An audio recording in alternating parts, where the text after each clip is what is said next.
കരയാതിരിക്കലാണ് ഏറ്റവും നല്ലത് എന്നാണ് ആ ഹദീസിൻ്റെ ഉദ്ദേശമെന്നാണ് ജുംഹൂർ ഉലമാ, ബഹുഭൂരിപക്ഷം ഉലമാക്കളും പറഞ്ഞു. ഇത് ശറഹുൽ മുഹദ്ദബിൽ ഇപ്രകാരം പറഞ്ഞിട്ടുണ്ട്.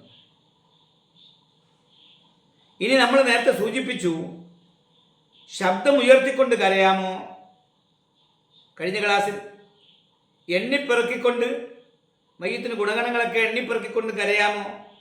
മാർത്തടിക്കുക, മുഖത്തടിക്കുക, വസ്ത്രം വലിച്ചു കീറുക, ഇങ്ങനെയുള്ള കാര്യങ്ങളൊക്കെ ചെയ്യാമോ ഇല്ലയോ?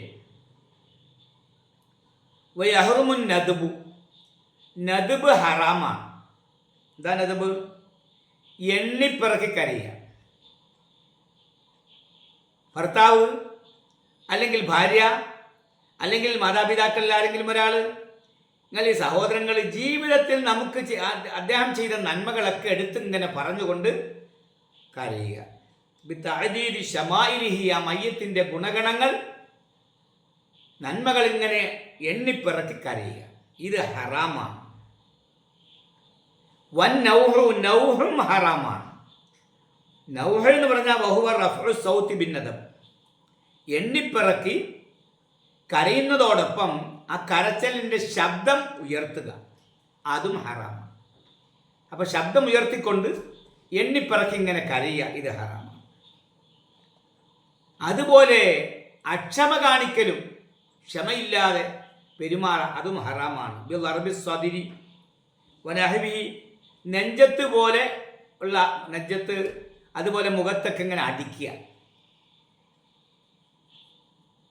കശക്കി സൗബി,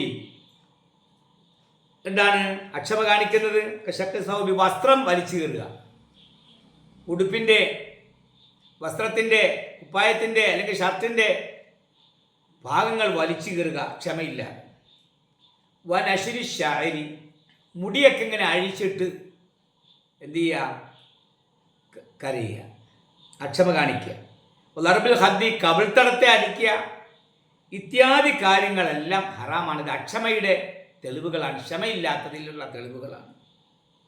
വകദ തളമ്മുഹു ബിനഹ്വി റമാദിൻ വതീൻ, ഇപ്രകാരം തന്നെ ചരല്, മണ്ണ് പോലുള്ള, കളിമണ്ണ് പോലുള്ളത് കൊണ്ട് പൂശുക. ശരീരത്തൊക്കെ മണലും കളിമണ്ണും ഒക്കെ എടുത്ത് വാരി വിതറുക.